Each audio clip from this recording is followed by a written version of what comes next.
Assalamualaikum warahmatullahi wabarakatuh. Yang terhormat Ibu Oza Restianita, SE, ME, selaku dosen pengampu mata kuliah pasar modal syariah. Baik, di sini saya meminta izin untuk memperkenalkan diri. Perkenalkan, nama saya Muhammad Pandu Arya Saputra, NPM 1951020355, kelas C, Fakultas Ekonomi dan Bisnis Islam, Prodi Perbankan Syariah. Baik, di sini saya akan menjalankan mekanisme dari ujian tengah semester, yaitu berupa lisan. Baik, untuk mempersingkat waktu, langsung saja kita kepada pertanyaan pertama. Baik, langsung kita masuk ke pertanyaan pertama. Jelaskan pengertian dan dasar hukum tentang pasar modal syariah yang Anda ketahui. Menurut apa yang telah saya pahami, pasar modal syariah yang merupakan kegiatan pasar modal yang mana telah diatur dan ditetapkan dalam UU PM atau Undang-Undang Pasar Modal Syariah, yang semua mekanismenya menganut pada prinsip syariah, yang memiliki peran penting, yaitu pertama, sebagai sumber pendanaan bagi perusahaan untuk pembangunan usahanya melalui penerbitan efek syariah. Dan yang kedua yaitu sebagai sarana investasi efek syariah bagi investor.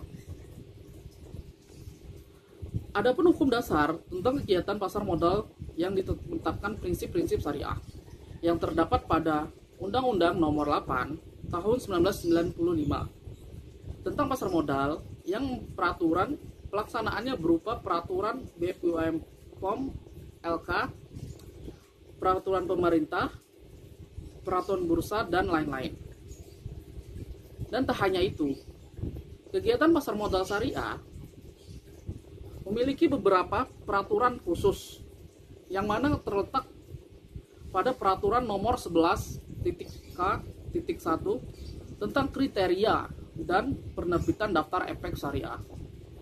Yang kedua yaitu peraturan nomor 9.A.13 tentang penerbitan efek syariah. Dan yang ketiga yaitu peraturan nomor 9.A.14 tentang akad-akad yang digunakan dalam penerbitan efek syariah. Oke, baik, kita masuk ke pertanyaan kedua. Sebutkan dan jelaskan variabel terpenting dalam pasar modal syariah di Indonesia.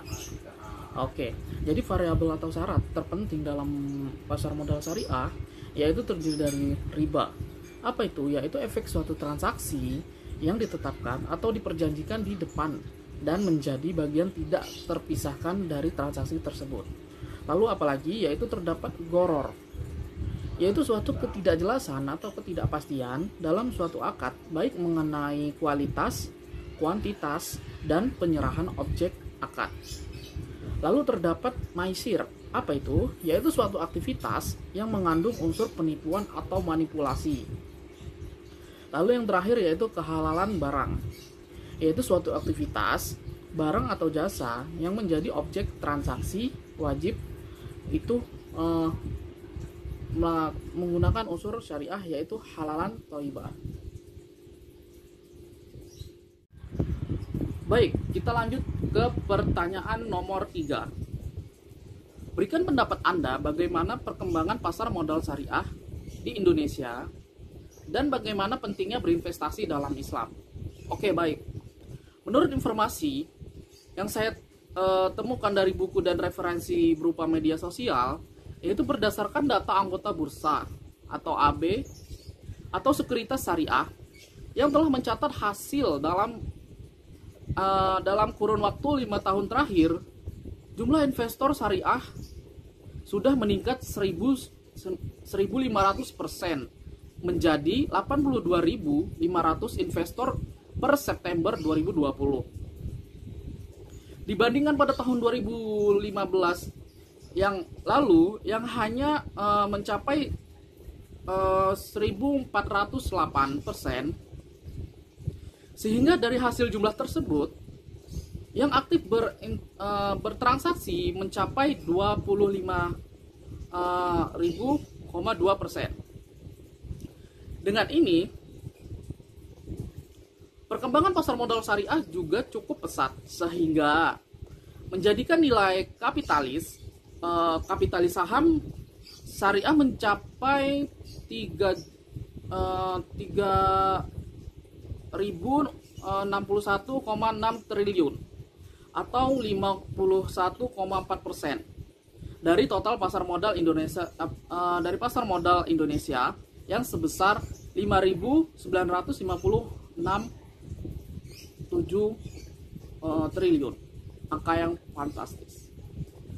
Dari perkembangan ini, maka kini syariah menjadi pilihan investasi yang populer bagi masyarakat kalangan semua pihak di Indonesia. Lalu bagaimana pentingnya berinvestasi dalam Islam? Oke, baik, di sini yang mana sudah dijelaskan dalam dalil Al-Qur'an dalam surat Al-Baqarah ayat 261. Yang artinya perumpamaan atau nafkah yang dikeluarkan oleh orang-orang yang menafkahkan hartanya di jalan Allah adalah serupa dengan sebutir benih yang menumbuhkan 7 butir.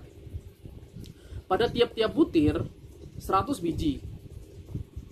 Allah akan melipat gandakan ganjaran tersebut bagi siapa yang dikehendakinya, dan Allah maha luas karunia-Nya, lagi maha mengetahui. Yang mana maksud dari surah ini ialah menganjurkan kepada kita untuk berinvestasi yang dimulai dengan sebutir benih menjadi 7 butir dan akhirnya menjadi 700 biji.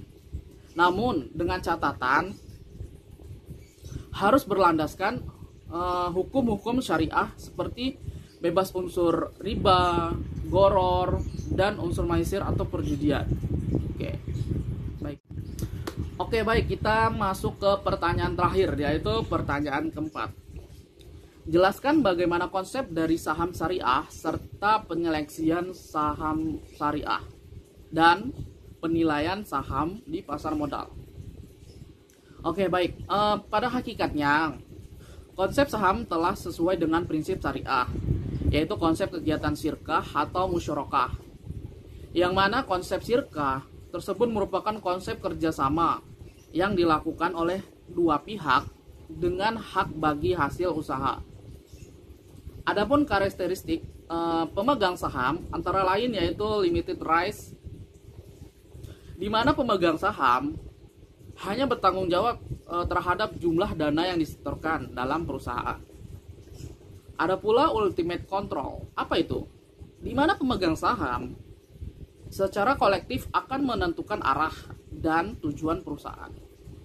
Dan ada residual claim, yang mana pemegang saham pihak terakhir yang memperoleh pembagian hasil usaha.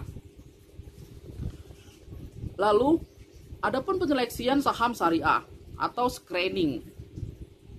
Dalam kriteria penyeleksian atau screening saham syariah yang ditentukan OJK terdapat di dalam Peraturan Otoritas Jasa Keuangan nomor 35 garing POJK .04 garing 2017 tentang kriteria dan penerbitan daftar efek syariah. Lalu apa penilaian saham dalam pasar modal?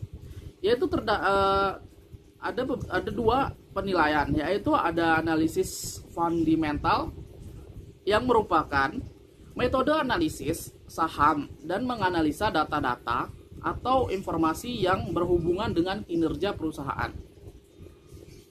Ada pula analisis teknikal. Apa itu? Merupakan metode analisis kinerja saham yang menggunakan pendekatan analisis pergerakan teknis harga saham. Analisis teknikal tidak menggunakan rasio keuangan perusahaan, namun menggunakan grafik pergerakan saham sebagai alat analisisnya. Oke. Oke, baik, itu tadi jawaban-jawaban dari apa yang menjadi kesepakatan bagi diri saya. Mungkin lebih kurangnya saya mohon maaf bila ada salah kata atau penyampaian saya yang kurang berkenan di hati para penonton. Akhirul kalam, wabillahil taufiq wal hidayah. Wassalamualaikum warahmatullahi wabarakatuh.